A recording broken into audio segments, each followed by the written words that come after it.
নমস্কাৰ বন্ধু বান্ধৱীসকল। আজি অসম পুলিচৰ লিখিত পৰীক্ষা আৰু আন পৰীক্ষাৰ বাবে সহায় হোৱাকৈ কেইটামান অতি গুৰুত্বপূৰ্ণ সাধাৰণ জ্ঞানৰ প্ৰশ্নৰ উত্তৰ লৈ আহিছোঁ।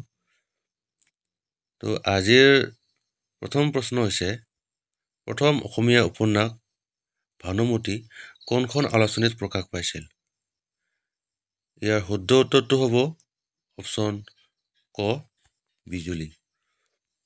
নেক্সট কুৱেশ্যন, প্ৰথম অসমীয়া গল্প সংকলন ৰবিৰ ৰচক কোন? ইয়াৰ শুদ্ধ উত্তৰটো হ'ব অপশ্যন খ, লক্ষীনাথ বেজবৰুৱা। নেক্সট কুৱেশ্যন, অসমীয়া মাহেকীয়া আলোচনী জোনাকীৰ প্ৰথম সম্পাদক কোন? ইয়াৰ শুদ্ধ উত্তৰটো হৈছে অপশ্যন গ, চন্দ্ৰকুমাৰ আগৰৱালা। নেক্সট কুৱেশ্যন, আধুনিক যুগৰ প্ৰথম অসমীয়া উপন্যাসৰ নাম কি?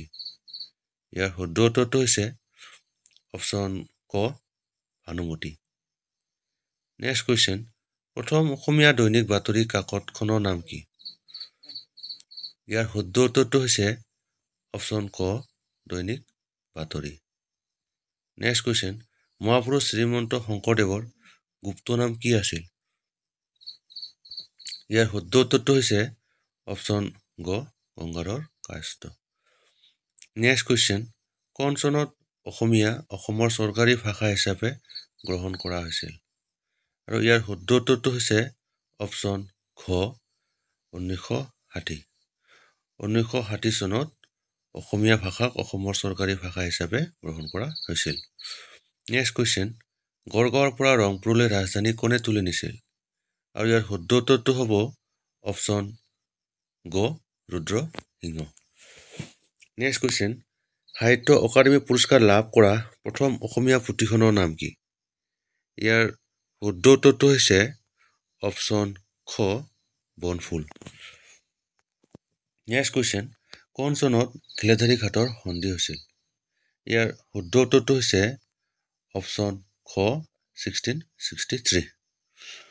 নেক্সট কুৱেশ্যন, অসমৰ সাংস্কৃতিক ৰাজধানী কোনখন? ইয়াৰ শুদ্ধ উত্তৰটো হৈছে অপশ্যন ক, যোৰহাট। নেক্সট কুৱেশ্যন, বামুণী কোঁৱৰ বুলি কোনজন আহোম ৰজাক জনা যায়? আৰু ইয়াৰ শুদ্ধ উত্তৰটো হ'ব অপশ্যন গ, চুডাংফা। চুডাংফাক বামুণী কোঁৱৰ বুলিও জনা যায়। নেক্সট কুৱেশ্যন, কেতিয়া গোপীনাথ বৰদলৈক স্বাধীনতা আন্দোলনত অংশগ্ৰহণ কৰাৰ বাবে গ্ৰেপ্তাৰ কৰা হৈছিল?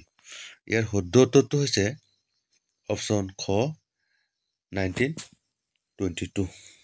নেক্সট কুৱেশ্যন, সংগীত নাটক অকাডেমি বঁটা বিজয়ী প্ৰথম গৰাকী অসমীয়া মহিলা কোন আছিল? ইয়াৰ শুদ্ধ উত্তৰটো হৈছে অপশ্যন গ, প্ৰতিমা পাণ্ডে বৰুৱা। নেক্সট কুৱেশ্যন, গুণমালা পুথিৰ আধাৰ গ্ৰন্থ কি? ইয়াৰ শুদ্ধ উত্তৰটো হ'ব অপশ্যন ক, ভাগৱত। নেক্সট কুৱেশ্যন, লক্ষীনাথ বেজবৰুৱাৰ একমাত্ৰ উপন্যাসখনৰ নাম কি? আৰু ইয়াৰ শুদ্ধ উত্তৰটো হ'ব অপশ্যন খ, পদুম কুঁৱৰী। নেক্সট কুৱেশ্যন, কোনখন পুথিৰ বাবে মামণি ৰয়ছম গোস্বামীয়ে সাহিত্য অকাডেমি বঁটা লাভ কৰিছিল? ইয়াৰ শুদ্ধ উত্তৰটো হৈছে অপশ্যন ক, মামৰে ধৰা তৰোৱাল। নেক্সট কুৱেশ্যন, অসম সাহিত্য সভাৰ প্ৰথম মহিলা সভাপতি কোন আছিল? ইয়াৰ শুদ্ধ উত্তৰটো হৈছে অপশ্যন ঘ, নলিনীবালা দেৱী। নেক্সট কুৱেশ্যন, ভূপেন হাজৰিকাদেৱক কোনে সুধাকান্ত উপাধি প্ৰদান কৰিছিল? ইয়াৰ শুদ্ধ উত্তৰটো হৈছে অপশ্যন ক, আনন্দ চন্দ্ৰ বৰুৱা।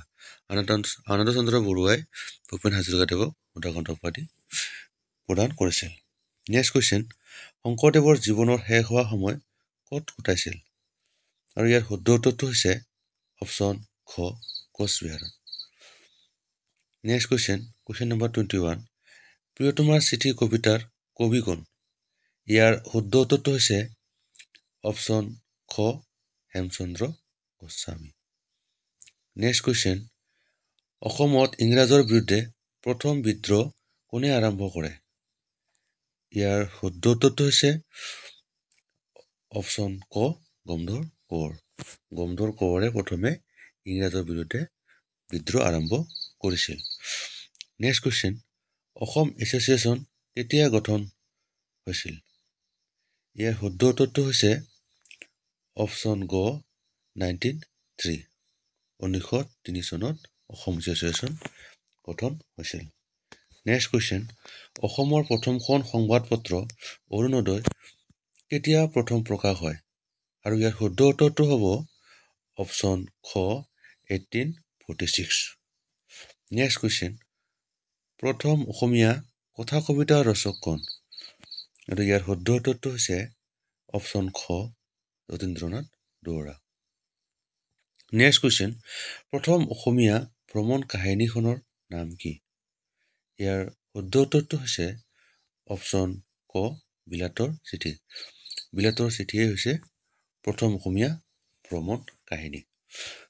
নেক্সট কুৱেশ্যন, কোনজন আহোম ৰজাই পোনপ্ৰথমে হিন্দু ধৰ্ম গ্ৰহণ কৰিছিল? আৰু ইয়াৰ শুদ্ধ উত্তৰটো হ'ব অপশ্যন খ চুহুংমুং। চুহুংমুঙে প্ৰথমে হিন্দু ধৰ্ম গ্ৰহণ কৰিছিল। নেক্সট কুৱেশ্যন, অ মোৰ আপোনাৰ দেশ গীতটি কোনখন আলোচনীত প্ৰকাশ কৰিছিল? আৰু ইয়াৰ শুদ্ধ উত্তৰটো হৈছে অপশ্যন ক বাহী। নেক্সট কুৱেশ্যন, চামেলি মেমচাপ কিতাপখনৰ লেখক কোন? আৰু ইয়াৰ শুদ্ধ উত্তৰটো হ'ব অপশ্যন খ Nirad Chaudhuri. Next question, question number 30, কোন চনত মণিৰাম দেৱানক ইংৰাজে ফাঁচি দিছিল?